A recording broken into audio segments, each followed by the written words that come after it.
What is up, everybody? Phil here again. So this next video is going to be, I don't know. It's kind of going to be a little long-winded, maybe. Maybe not. I'll try not to.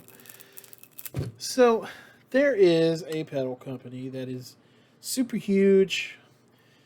They are still technically a boutique pedal company. You can find them at any Guitar Center, any music store. If you are a budget-minded pedal owner, you probably don't own many, if any, of their pedals. And that brand is Quaker devices, right? So here in my hand, this is going to be kind of a twofer. I have two Quaker device pedals. I've got the Westwood transparent overdrive, and I have the Dunes. So the reason why I am doing this review, I do have a point to this, is Quaker now makes essentially 3 tube screamers. They make the Plumes, which is $100, came out the very end of last year, and it's awesome. And then they also make, switch the mode here, they make the Palisades, which is like this $250 massive, huge box that's not unlike another pedal that I'm going to review here soon. It has, I want to say 7, maybe just 5. I think it's 7 different voicings and 7 different bandwidth settings.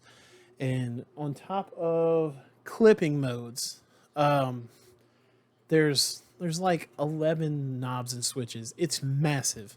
But it is probably the industry standard for a tube screamer. The only thing that comes remotely close to it, and I'm not even going to say the JHS Bonsai, because to me, that's kind of, it's not. It's 9 tube screamers in this small box, but it's not really 9 tube screamers. It's just one small TS 909 shape enclosure, and you have different circuits. The power flow kind of emulates 9 different TS clones, but it's not really 9 different TS clones. Is what it is. I'm not a big JHS fan. I'm just going to put that out there. I'm just not. I love Josh's channel, I guess. I've heard some unsavory things about him, which I don't know how much of that is true. I just know they're not my favorite pedal company. I will say this, though. The Angry Charlie is an amazing pedal. It is. Hit it out of the box with that one. And think of the Super Bowl. I did enjoy that. So, I mean, they got things that I like. I just, for what you pay for them, I think they could do a little more. Be a little more. But that's a argument for another day. But a little more, that's pretty much the motto and the lifeblood of Quaker devices. Quaker is a pedal company that are known for doing weird things, going out of the box. Jamie Stillman, owner, he's the founder. He's the main designer. His wife runs it.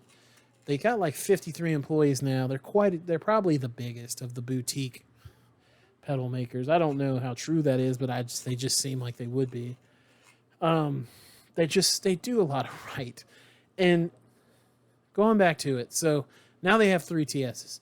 So a lot of people have been making comments saying that the Dunes here is now kind of irrelevant because the Plumes is almost $100 less, and it does nearly the same thing, and it sounds great, and yada, yada, yada. I owned a Plumes. In fact, I just gave it away.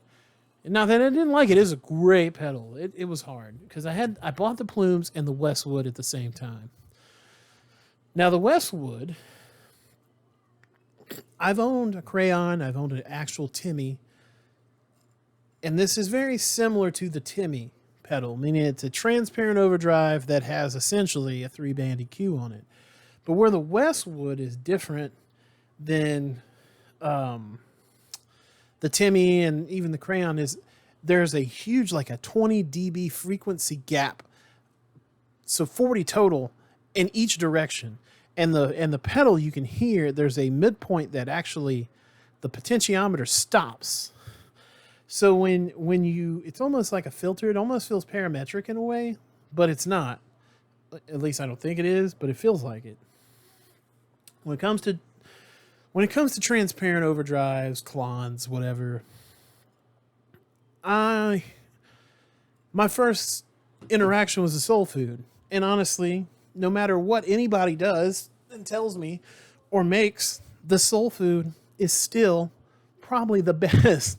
It's still one of the best. When EHX released the Soul Food, that's when really the boutique pedal thing really went into super overdrive. It is. I don't care what anyone says.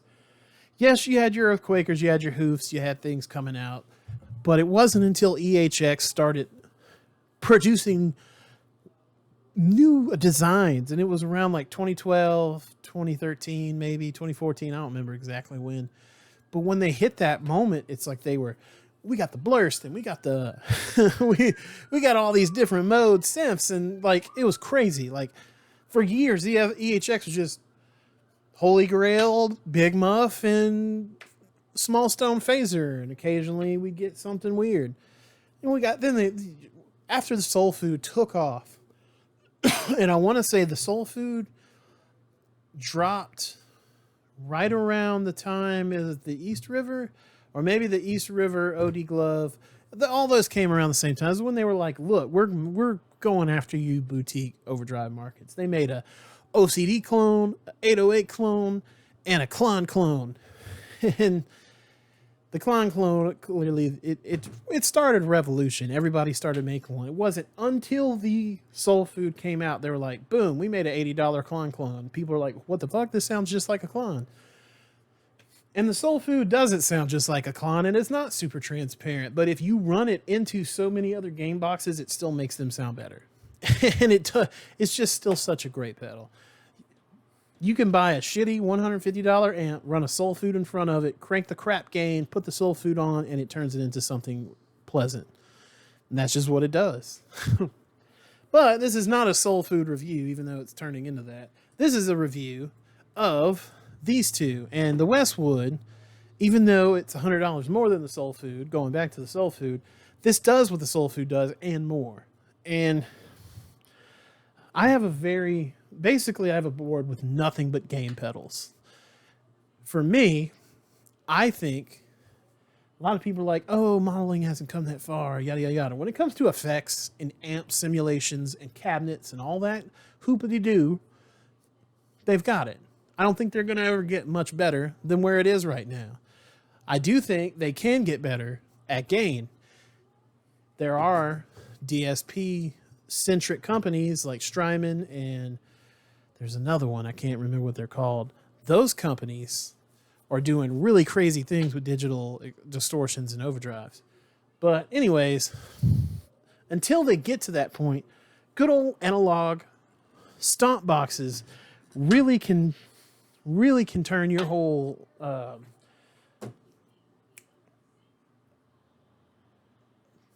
wow, brain fart, modeling rig into something great.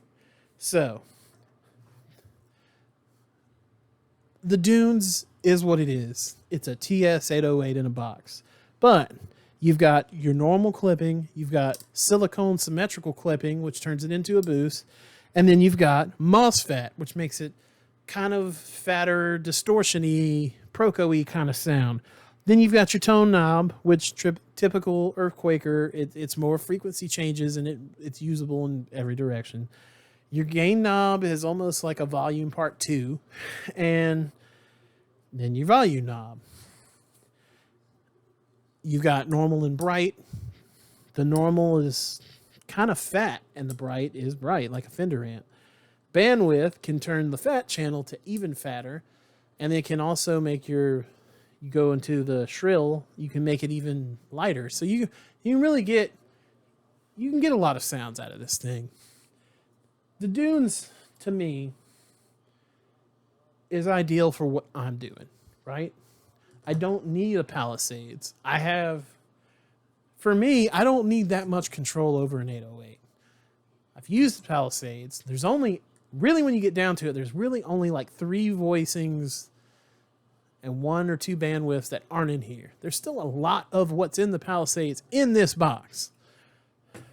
And for me, when it comes to an 808 overdrive, I don't need that much control. Granted, I would say I wouldn't need any of that control, but then after having the plumes with just 3 switches, which sounds amazing, then going to this, you're like, oh yeah, I could use this. I could see using tons of knobs and switches and customization and fine tuning on like a fuzz, right? I get it. I get that because there's so many different things going on in a fuzz. A fuzz works in a different way. I don't see needing that in an overdrive. So for me, the Palisade is, I have no need for it. This falls into my need. It gives me more than I need for the plumes, but it works, and it works really well with the modeling rig. It really does. Because you can really get some fine tuning of some sounds, thickness, whatnot. When you're fooling around with cab stems, this allows you to really get in and dig where you want to dig without being overly complicated. And that's where the Palisades would be for me, overly complicated. The Westwood, with its parametric EQ style knobs here, I don't know. What I'm saying is, Quaker is, to me, they're like the boutique Boss at this point. And even Boss is getting into the boutique realm with the Waza stuff and kicking ass at it because the Waza Metal Zone and the Waza Blues Driver are freaking awesome. But Quaker does what others don't do. They take, even when he's doing traditional designs, Jamie's still trying to do everything he can to think a little bit outside the box. And it's why Quaker's box standard at what they do. So I don't even know if I'm going to plug these in. I guess I will. I'm going to plug them in one at a time because I want to show what each of them do. It's like an individual review of each pedal. We'll start with the Westwood. Get a real good idea of what it is and what it does.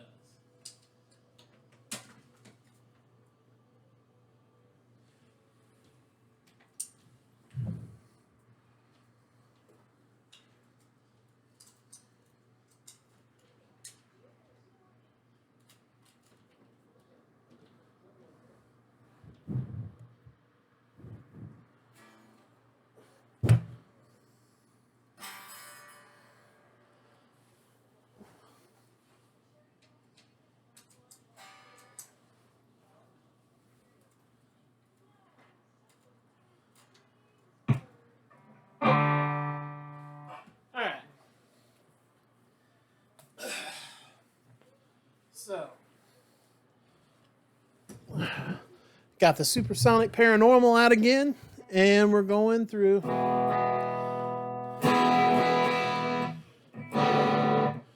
That's just my kind of slightly driven amp sound. So now we're going to go with the Westwood.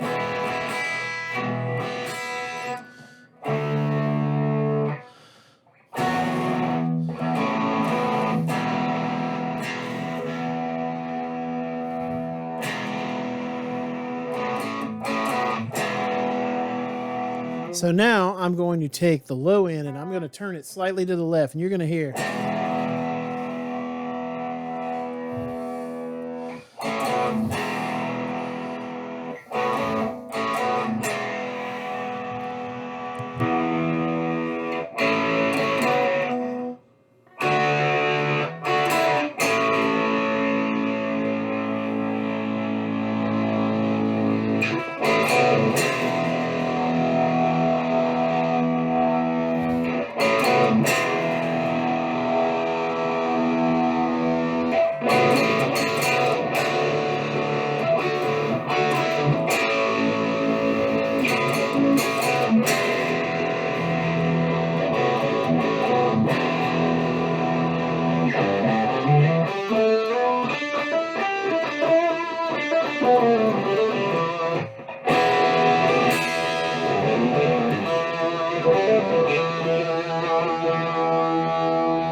Yeah, so Westwood it sounds awesome. You could, without any doubt, you could use this as your primary overdrive, or you can use it as your clean boost.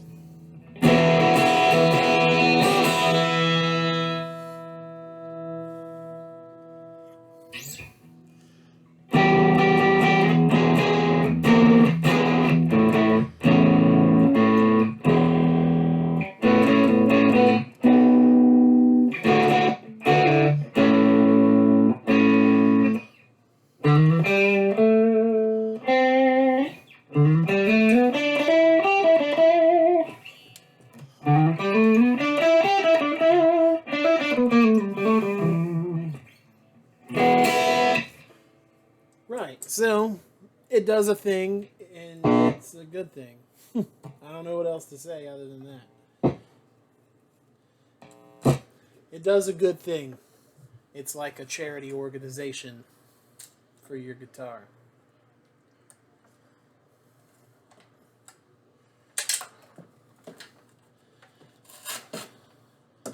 Now I'm going to plug in the dunes. Right off the bat, doesn't want it.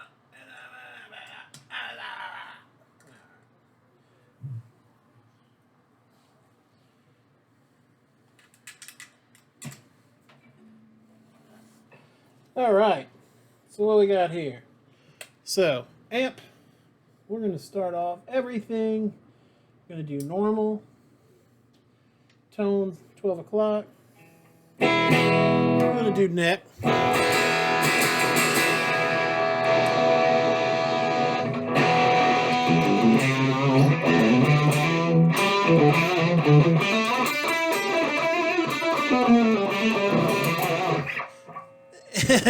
It's classic.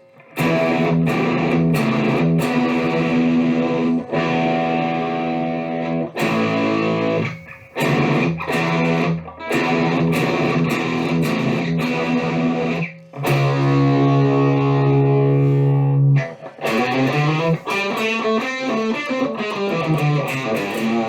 now we're going to go to silicone, which is kind of what the Westwood's doing.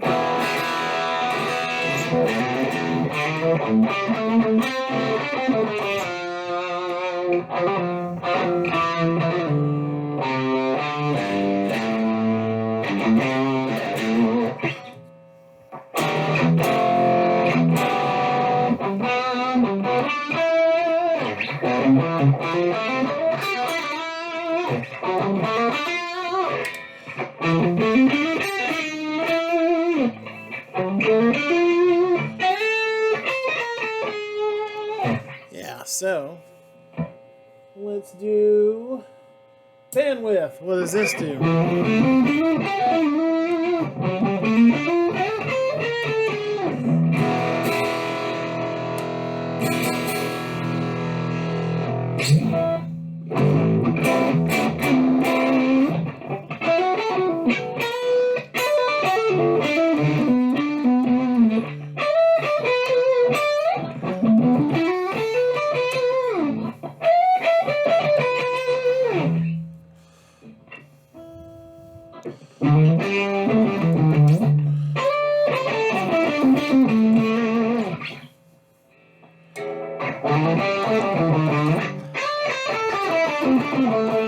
I like that. That's kind of fat. Now let's add the bright.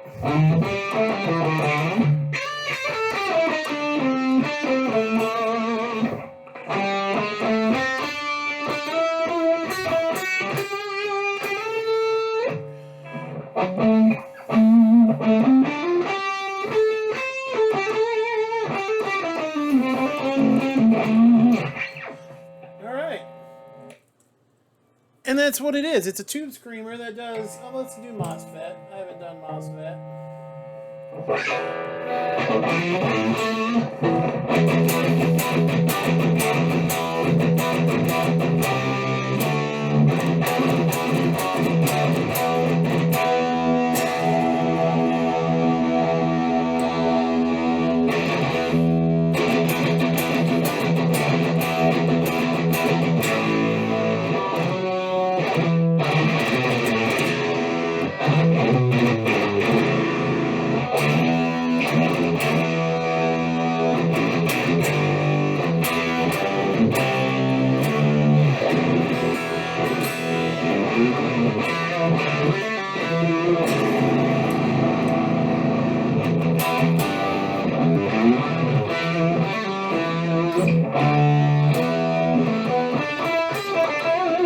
And